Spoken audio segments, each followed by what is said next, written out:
પાંચમા દાખલો ગણ 1 4 9 થી 100 સુધીના ગુણધર્મની રીતે લખવાના છે। હવે અહીંયા સંખ્યાઓ જોઈએ તો 4 એ 2 નો વર્ગ છે અથવા 2 ગુણ્યા 2 છે। 9 એ 3 નો વર્ગ છે અથવા 3 ગુણ્યા 3। 100 ને જો લખીએ તો 10 નો વર્ગ છે અથવા 10 ગુણ્યા 10। એવી જ રીતે 1 ને પણ આપણે 1 ના વર્ગ સ્વરૂપે અને 1 ગુણ્યા 1 લખી શકીએ।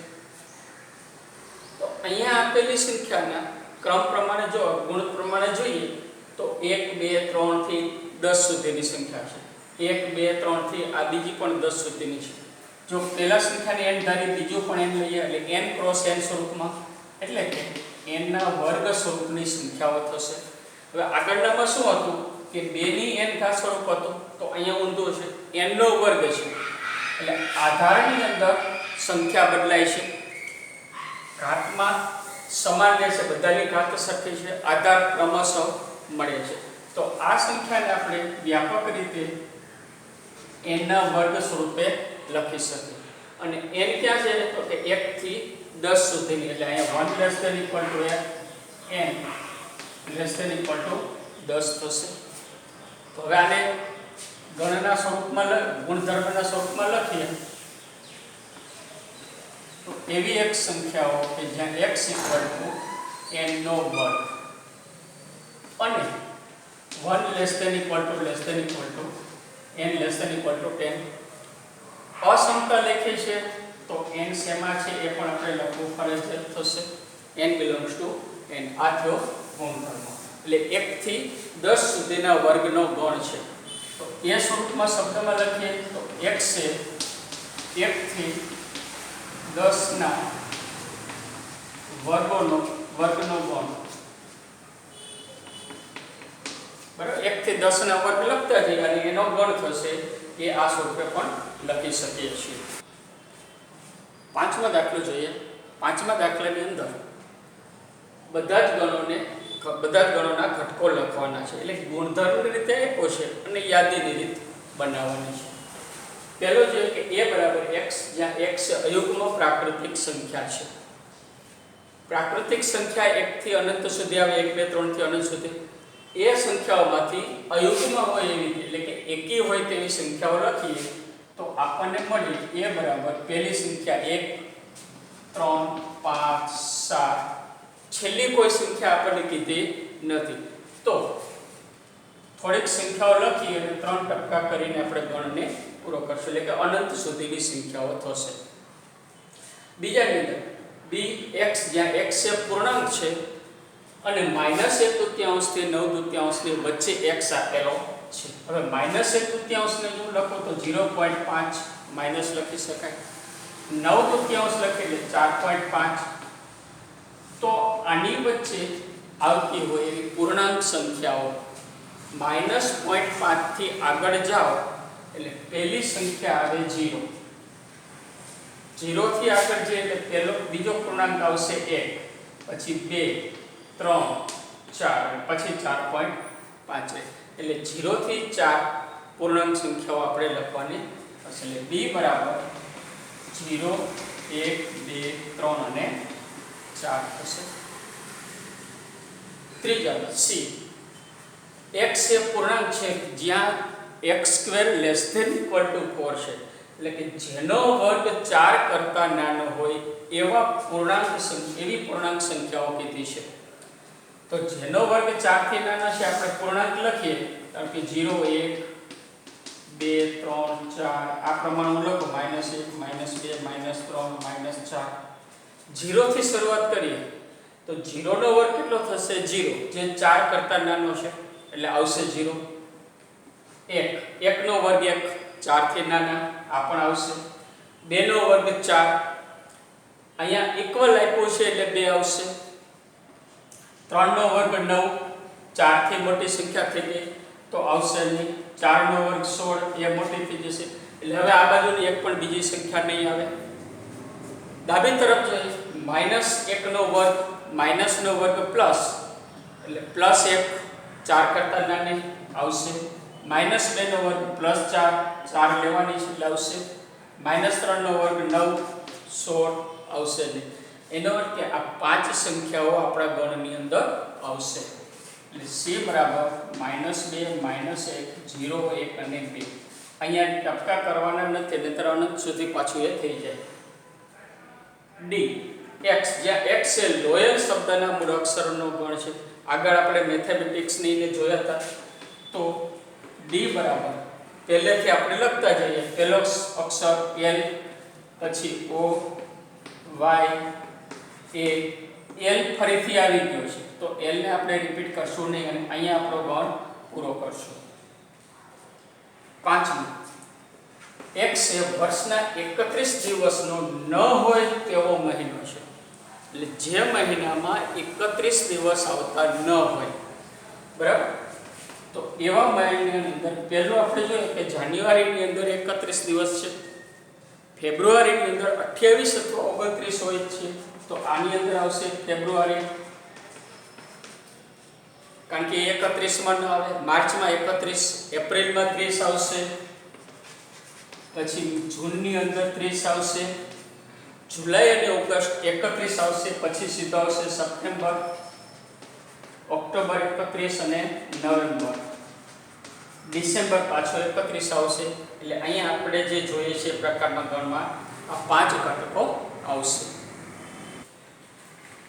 હવે આપણે ગણની થોડીક બીજી વ્યાખ્યાઓ પ્રકારો જોઈએ. ધારો કે કંઈ મેં ગણ લખ્યો છે કે a બરાબર x, જ્યાં x belongs to n, 2 less than x less than 3. એટલે કે 2 અને 3 વચ્ચેની, બંને વચ્ચે આવતી હોય એવી પ્રાકૃતિક સંખ્યા n ની સંખ્યા લખવાની છે. તો આપણને ખબર છે કે સંખ્યા રેખા ઉપર 0 1 2 3 4 આ પ્રમાણે લખીએ તો એમાં આ સંખ્યાઓ પ્રાકૃતિક સંખ્યા છે, પણ આ સંખ્યાની વચ્ચે એક પણ પ્રાકૃતિક સંખ્યા નથી. એટલે કે 2 અને 3 ની વચ્ચે હોય એવી એક પણ n ની સંખ્યા મળતી નથી. એનો અર્થ કે એ ગણમાં એક પણ ઘટક છે નહીં. એવી જ રીતે આપણે માનો કે ઉદાહરણ લઈએ કે ધોરણ 11 સાયન્સ અને 11 કોમર્સ બંનેમાં ભણતા હોય એવા વિદ્યાર્થીઓનો ગણ બનાવીએ, એની યાદી બનાવીએ તો આવા એક પણ વિદ્યાર્થી આપણને મળશે નહીં, કારણ કે બંનેમાં એકી સાથે અભ્યાસ કરી શકવાના નથી. તો અમુક ગણ એવા હોય છે કે જેમાં કોઈ ઘટક સભ્ય આવતો નથી. આવા પ્રકારના જે ગણ છે એ ગણને ખાલી ગણ તરીકે ઓળખવામાં આવે છે. ખાલી ગણને રિક્ત ગણ તરીકે પણ ઓળખાય છે. તો જો એની વ્યાખ્યા જોઈએ તો કે જે ગણમાં એક પણ ઘટક ધરાવતો ન હોય એવા ગણને ખાલી ગણ તરીકે ઓળખવામાં આવે છે. સંકેતમાં છગડીયો કૌંસ ગણનો જે સંકેત છે એ જ, પણ એની અંદર કંઈ લખવામાં આવતો નથી. એટલે છગડીયો કૌંસ સીધો અથવા તો ફાઈ રોમન અંક જે છે જેને ફાઈ તરીકે વંચાય છે એના વડે દર્શાવીએ છીએ. જો અહીંયા આપણને ગણ આપેલો છે એનું ઉદાહરણ લઈએ તો જેમ કે અહીંયા a બરાબર ખાલી છગડીયો કૌંસ આ પ્રમાણે લખી શકીએ, અથવા a બરાબર, જો આ સંકેતનો ઉપયોગ કરીએ તો a બરાબર 5 લખવામાં આવે છે. હવે અહીંયા એક c ગણ આપ્યો છે કે જેમાં 2 5 15 17 છે. d ગણમાં એકેય સભ્ય નથી. e ગણ 1 3 4 1 2 3 4 અનંત સુધી છે. એક ગણ આખો z છે, એટલે કે ધન ઋણ અને શૂન્ય. એટલે z ને જો આપણે આમ લખી શકીએ કે -3 -2 0 -1 0 1 2 થી અનંત સુધી. તો હવે આ ચારે ગણની અંદર આપણે જોઈએ તો કે c ના સભ્યો, ગણ c ના સભ્યો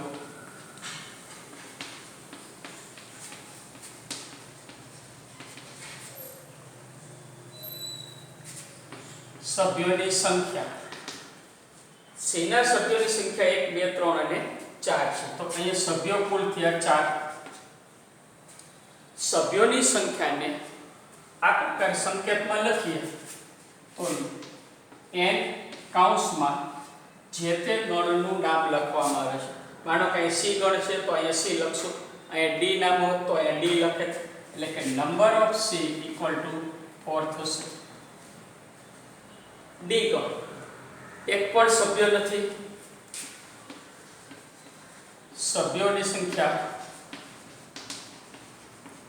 0 છે, એટલે કે નંબર ઓફ ડી બરાબર થશે 0. ડી નામ હોવાથી નંબર ઓફ ડી લખશો. ઈ ગણ સભ્યોની સંખ્યા આપણે ગણી શકતા નથી, કારણ કે અનંત સુધી છે. 1 2 3 4 5 6 અનંત સુધી એમને સતત ચાલુ રહેવાની છે. તો સભ્યોની સંખ્યા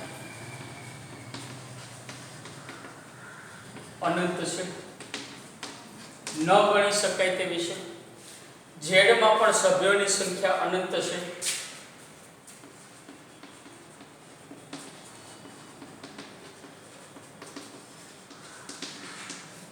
તો આમ આપણે જોયું કે સભ્યોની સંખ્યાના આધારે ગણના બે પ્રકાર પડે છે. એક એવો પ્રકાર કે જેના સભ્યો આપણે ગણી શકીએ છીએ, બીજો પ્રકાર કે જેના સભ્યો ગણી શકતા નથી, એટલે અનંત હોય. તો જેના સભ્યો આપણે ગણી શકતા હોય એવા પ્રકારના ગણને શાંત ગણ કહે છે. એટલે કે જે ગણ ખાલી હોય, કારણ કે એને સભ્યોની સંખ્યા 0 આપણે ગણી શકીએ, અથવા નિશ્ચિત ધન પૂર્ણાંક સભ્ય સંખ્યા હોય, ટૂંકમાં ચોક્કસ ગણી શકાય ધરાવતા હોય તે ગણને શાંત ગણ કહે છે. અને આવા સભ્યો ગણી ન શકાય તો એ અનંત હશે. તો શાંત ન હોય તેવા સભ્યો તેવા ગણને અનંત ગણ કહે છે. અથવા તો જે ગણના સભ્યો અનંત હોય, સભ્યોની સંખ્યા અનંત હોય તેવા ગણને અનંત ગણ તરીકે ઓળખવામાં આવે છે.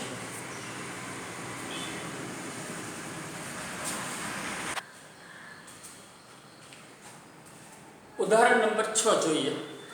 તો ઉદાહરણ 6 ની અંદર કયા ગણો શાંત અને કયા અનંત છે તે આપણે જણાવવાનું છે.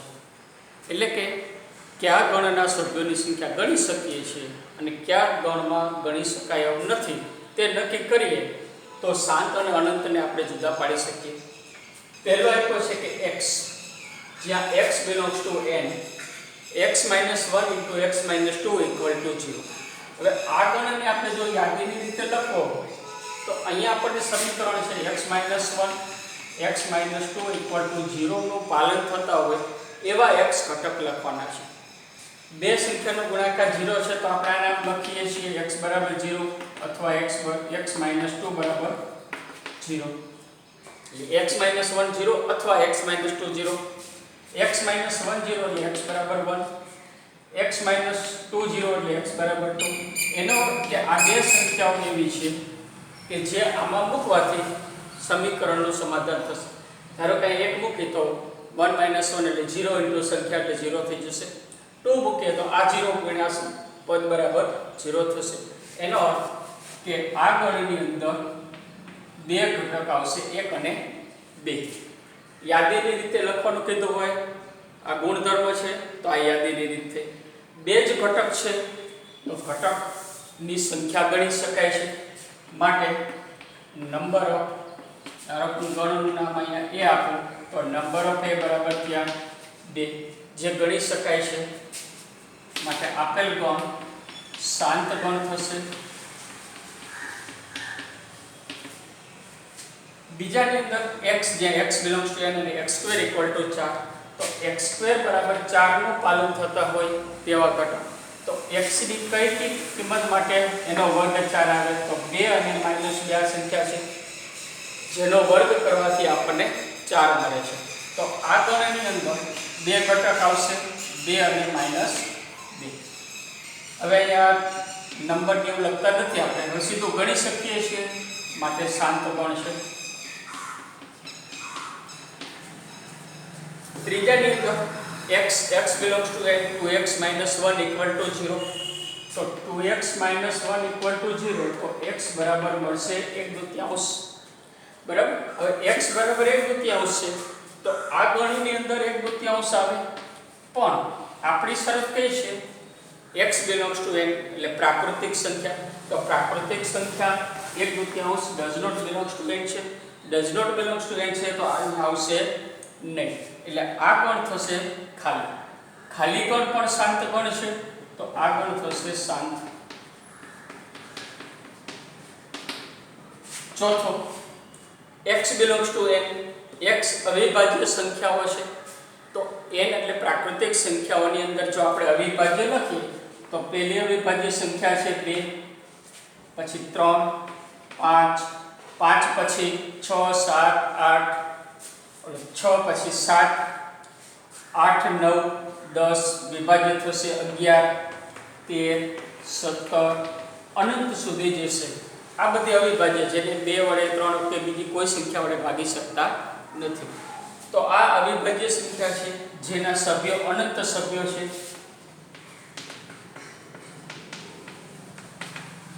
માટે આગળ બનશે અનંત ગણ.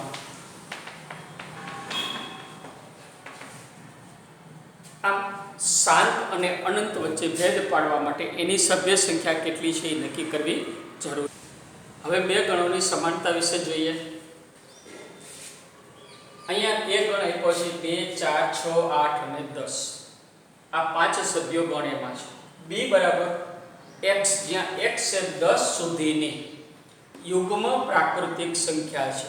હવે 10 સુધીની યુગ્મ પ્રાકૃતિક સંખ્યાને જો આપણે યાદીની રીતે લખીએ તો b બરાબર થશે 2, 4, 6, 8 અને 10. આમ આપણે આ બે ગણને સરખામણી કરીએ તો એના બધા સભ્યો 2 આમાં છે, 4, 6, 8, 10 પણ આમાં છે, અને b ના બધા સભ્યો 2 આમાં છે, 4, 6, 8 અને 10 પણ એમાં છે. એનો અર્થ એના તમામ સભ્યો b માં છે, b ના તમામ સભ્યો a માં છે. તો આવા ગણને સમાન ગણ તરીકે ઓળખવામાં આવે છે. એટલે કે એની જો વ્યાખ્યા છે કે જો ગણ એનો પ્રત્યેક ઘટક ગણ b નો સભ્ય હોય અથવા ઘટક હોય અને ગણ b નો પ્રત્યેક ઘટક ગણ એનો ઘટક હોય તો a અને b ને સમાન ગણ કહેવામાં આવે છે. સંકેતની અંદર લખીએ કે સમાન ગણનો સંકેત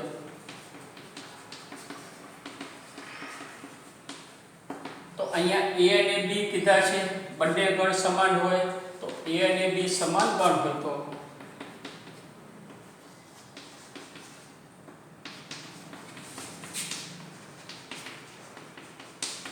a બરાબર b લખાય છે. એટલે વચ્ચે બરાબરની નિશાની લખાય છે. હવે આની અંદર આપણે જોઈશું કે a ના સભ્યો 5 છે, b ના સભ્યો 5 છે, પણ એનાથી ઊંધું સત્ય છે કે સભ્યો સરખા હોય તો ગણ સમાન થશે, ગણ સમાન હોય તો એના સભ્યો હંમેશા સરખા જ હોય.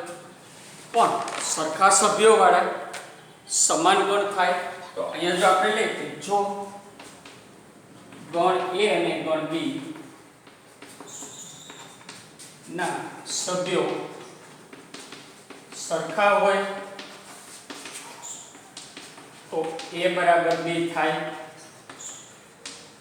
હવે આનો આપણે જવાબ મેળવીએ તો ધારો કે a બરાબર 1, 5, 7, 9 છે બરાબર, અને b બરાબર 1, 5, 8 અને 9 છે. એના સભ્યો કેટલા થયા તો કે નંબર ઓફ a બરાબર 4 સભ્યો છે, b ના સભ્યો નંબર ઓફ b બરાબર પણ 4 છે. આમ આપણે એ જોઈએ કે નંબર ઓફ a બરાબર નંબર ઓફ b છે, બે સરખા છે, પણ બંને સમાન નથી. શા માટે નથી તો અહીંયા આપણે કારણ લખી શકીએ કે 7 સેમ a માં છે એટલે 7 belongs to a, પરંતુ 7 b માં નથી. એટલે કોઈ એક ઘટક બીજામાં ન હોય તો એ સમાન હોઈ શકે નહીં. ઊંધી રીતે પણ લખી શકીએ આપણે ઉલટી રીતે કે 8 b માં છે પણ 8 a માં છે નહીં. માટે a અને b સરખા એટલે કે સમાન ગણો નથી. એટલે સમાન ગણોના સભ્યો હંમેશા સરખા હોય, પણ સભ્ય સરખા હોય તો સમાન ગણ થાય તેવું જરૂરી નથી હોતું.